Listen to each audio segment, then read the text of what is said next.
Hey coach, so I finished my practice and it was very difficult and challenging. Um so especially for shot put. Um the weather was really nice. It was like really nice weather. It was windy and the sun wasn't out, so there was like shade, and it wasn't humid either. So it was a nice weather.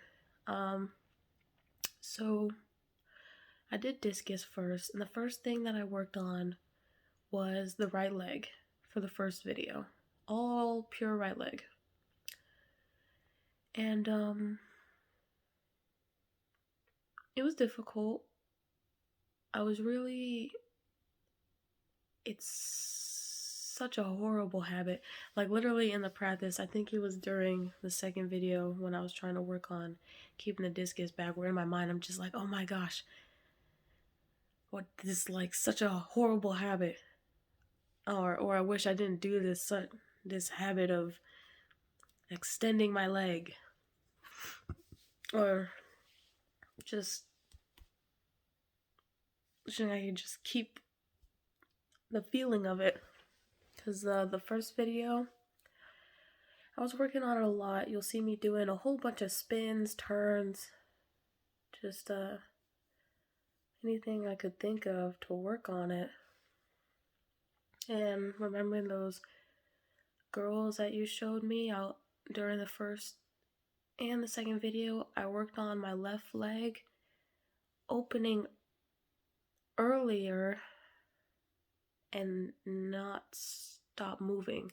Like it keeps moving, but it also opens earlier. I definitely worked on that a lot with the right leg and discus. First video, not too bad. I don't believe I extended a lot. It was a difficult feeling because just of how close it is, because you flex and then you extend almost right after you flex. But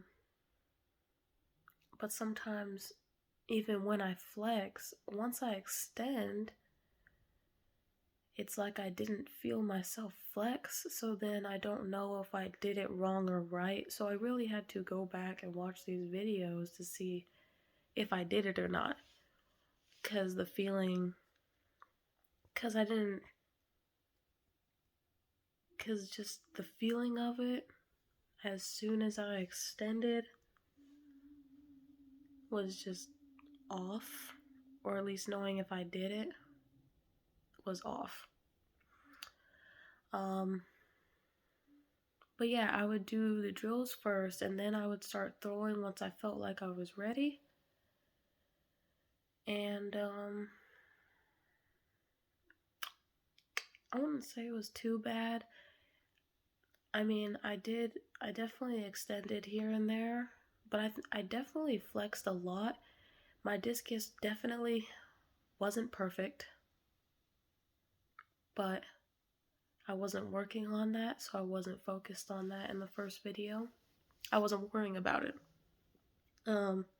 So I thought my right leg actually wasn't too bad. So first video, it was really just all the right leg, and it wasn't that bad. Then I went on to the discus in the second video, where I just worked on keeping the discus back, but also like back and out and around in the same path, instead of it coming down under my shoulder, instead of it coming down under my shoulder. And you'll see in the first thing, I did this is where I tried to find, I just had the thought. When I was watching the videos that you sent me, I noticed that when I brought my left arm, when I would wind back and open, like I would wind and open, I noticed that when I brought my left arm really high, like it was like a balancing scale or a seesaw. When my left arm went high, my right arm went low.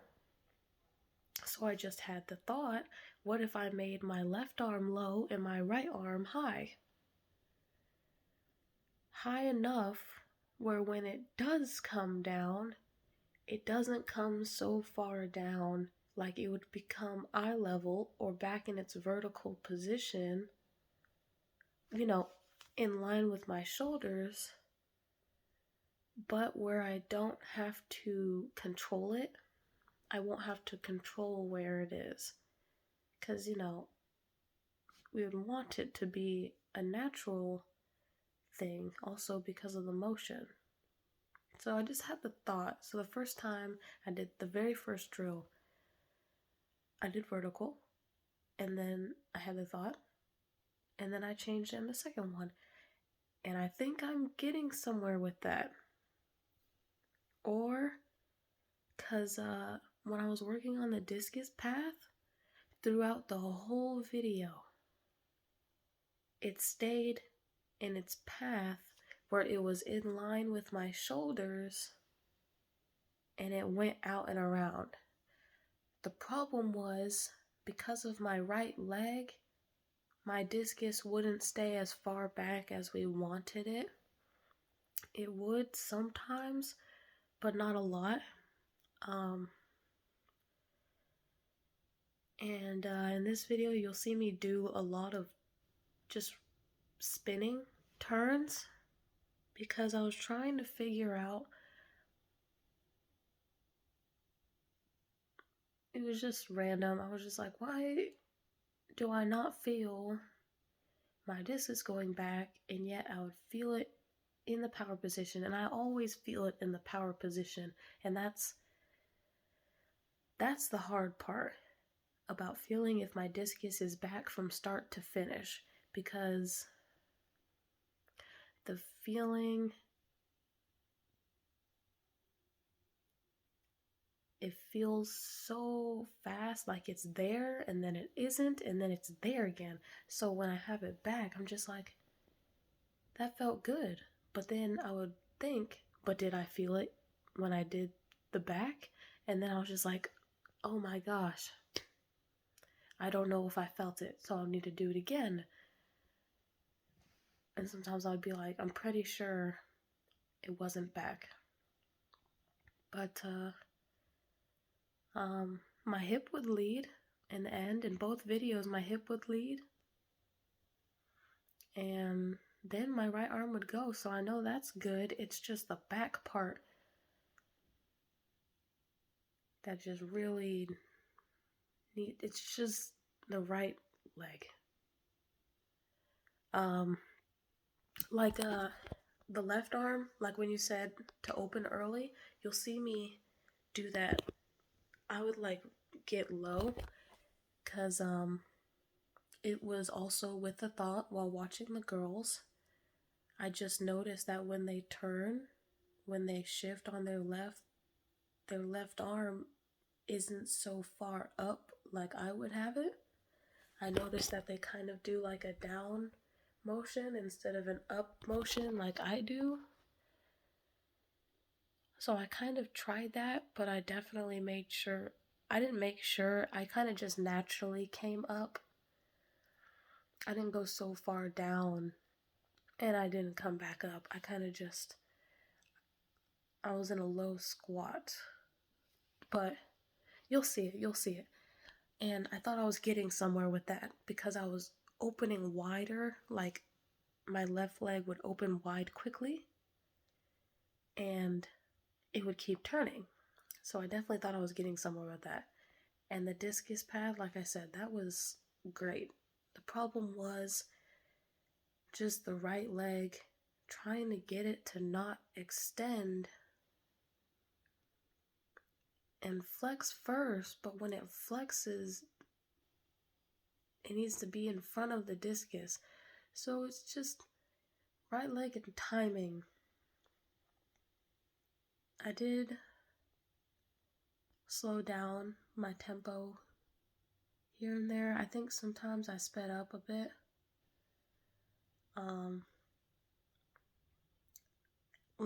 I did throw.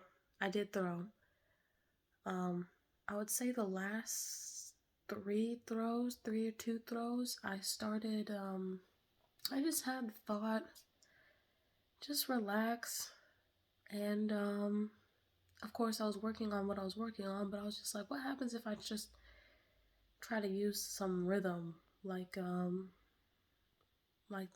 I just thought of the Olympic throwers. It's like, what if I just try to use some rhythm? And I did that, and it felt really good. Then I looked at the video, and it was kind of like the same. My discus wasn't really back.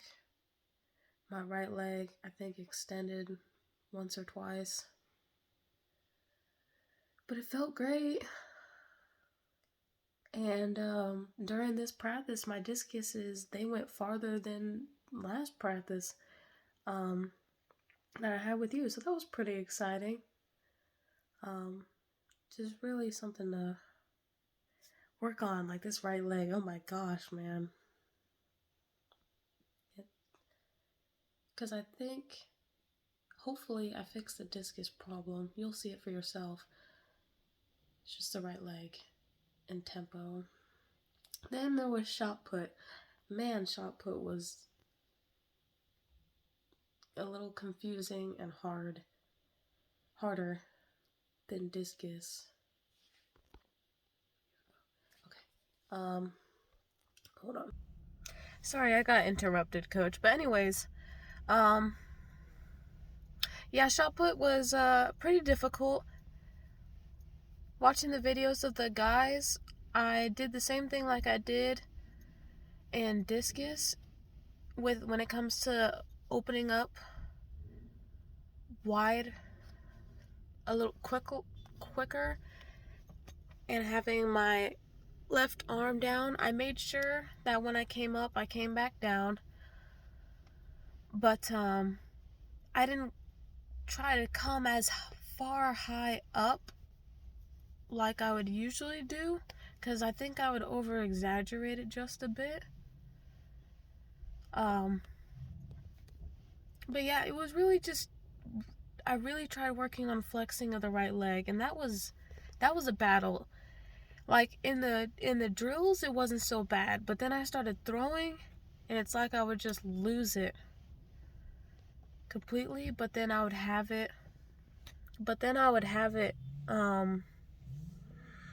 When I would finish in the power position. So it was very difficult. I think I really need to work on the right leg a lot more, or there's just something. I feel like I was really getting somewhere when it came to my left side, but it was just the right side that was a constant struggle. So yeah, not a bad practice, just very just difficult. But yeah, beautiful weather. And I also talked with the UT coach. He called me yesterday all of a sudden. It was like, I totally didn't expect it. But he sounded really nice. I can't really get a read off of him. But he said his coaching style is kind of like Coach Tipton. Apparently he really knows Coach Tipton from Sam Houston. I think they go way back. I don't think he knows about some of the schools, and he really respects ACU, Stephen F. Austin, and Sam Houston. Stephen F. Austin, though, he doesn't know really much about Coach Glass. He just known about Mr. O, like Coach O Olson, and he really liked him, but Coach Olson's the head coach now, so I don't know how he'll feel about Coach Glass. But he said he also really liked Abilene ACU. So, That's good to hear. But yeah, he was really nice to talk to. Like I said, I couldn't really get a feel off of him. We talked about the weather, his experience with the other coaches. Um, we But yeah, anyways, that's what happened. I gotta go now, but I'll talk to you later. Bye bye.